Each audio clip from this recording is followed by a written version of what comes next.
Hardoi petrol pump घटना। झांसी सपा नेता ने युवती को 50,000 रुपए का इनाम देने की घोषणा की।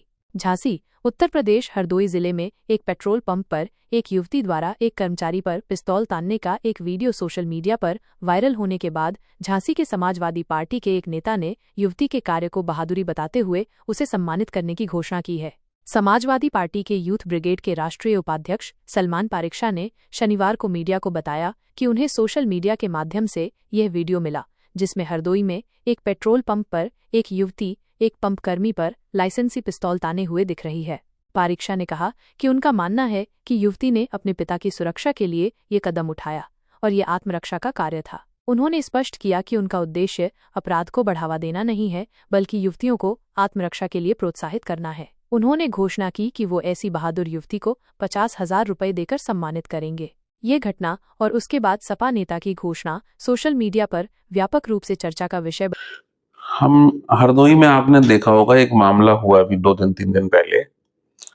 एक पिता अपनी बेटी को लेके और उनके साथ और भी माएँ बहनें थी, पेट्रोल पंप पे पेट्रोल भरवा रहे थे गाड़ी में। वहाँ कुछ कहा सुनी हुई और पेट्रोल पंप कर्मी ने उस बेटी के पिता को मारने की कोशिश की, धक्का दिया।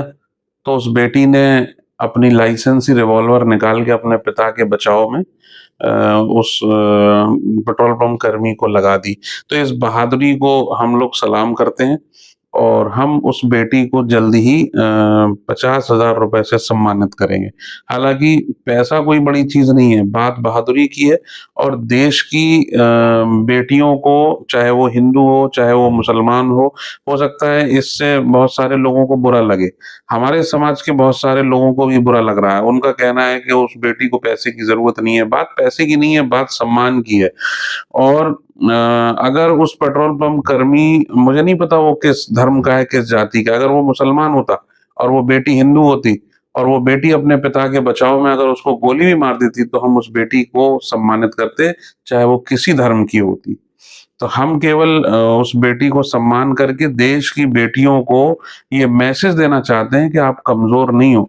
जहां पूरी दुनिया लड़ाई लड़ रही है कि बेटियों को आगे लाओ, बेटियां पुरुषों से आगे निकल सकती हैं, पुरुष समाज से ज्यादा बहादुर हैं, और वहीं हमारे यहाँ उस पेट्रोल पंप कर्मी ने जो हरकत की वो यही देखकर की कि वो पिता अकेला है, उसके साथ सिर्फ महिलाएं थी।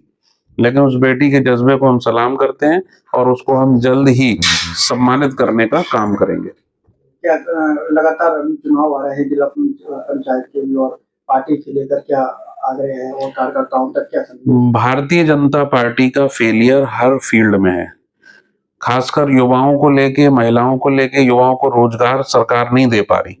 एमओयू साइन होने का दावा तो सरकार करती है, लेकिन जमीन पे आप देख रहे होंगे कहीं कोई योजना, कहीं कोई लाभ युवाओं को नहीं मिल पा रहा। माँ बहनों को कोई सुरक्षा नहीं मिल रही। सड़क पे चैन खींची जा रही। सड़क पे हमारे माननीय मुख्यमंत्री जीरो टॉलरेंस का दावा करते हैं, लेकिन लगातार डेली अपराध हो रहे हैं। 2 साल की, 3 साल की, 5 साल की मासूम बच्चियों के साथ रेप की घटना हो रही है। तो ये बड़ी शर्म की बात है।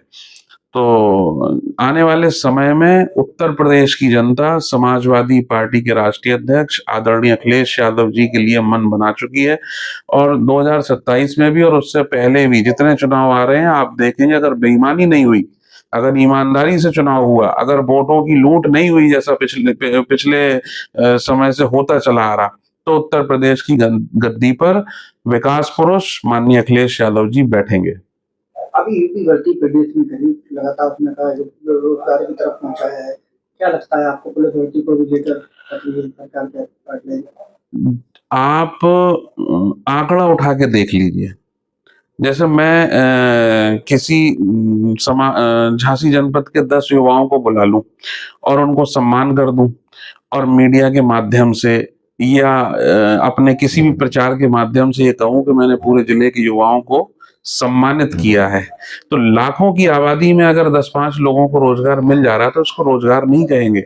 मैं मानता हूं कि देश बड़ा है, प्रदेश बड़ा है, जनसंख्या बड़ी है, जल्द ही सब कुछ संभव नहीं होता। कोई भी सरकार हो एकदम नहीं दे सकती, लेकिन आपकी सरकार को तो 5 साल पिछले और 3 साल, 2.5-3 साल ये होने जा रहे हैं, 8 साल 80%, 70% युवाओं को रोजगार मिलना चाहिए था। ठेला लगाने को भारतीय जनता पार्टी के लोग कहते हैं कि हमने रोजगार दिया।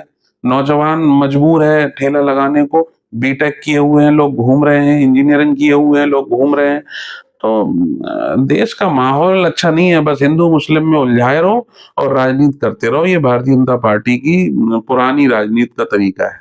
जनपद में विद्युत की समस्या जो आई थी वो कहीं ना कहीं ऐसा क्या लगता है कि सुधार मैं दावे के साथ कह सकता हूं कि भारतीय जनता पार्टी का बहुत बड़ा फेलियर है। पिछली सरकार जब हमारी थी, माननीय अखिलेश यादव जी ने बिजली के लिए कितने प्लांट लगाए। एटा में लगाया, ललितपुर में लगाया। सोलर की तो गिनती नहीं है। बुंदेलखंड में इतने सोलर प्लांट माननीय अखिलेश यादव जी ने लगाए थे, लाइट की कोई समस्या नहीं होती थी। हम तो पहली बार देख रहे कि मेरे ख्याल से महीना भर होने जा रहा है, पूरी पूरी रात लाइट नहीं रहती है। 2-2, 4-4, 5-5 घंटे की कटौती हो रही है। लोग सड़कों पे निकलने को परेशान है। ऐसा तो कभी हुआ ही नहीं। तो इस पे सुधार करने की जरूरत है और जनता अब सब समझ चुकी है। अब जनता जानती है किसने विकास किया है और कौन बातें कर रहा है।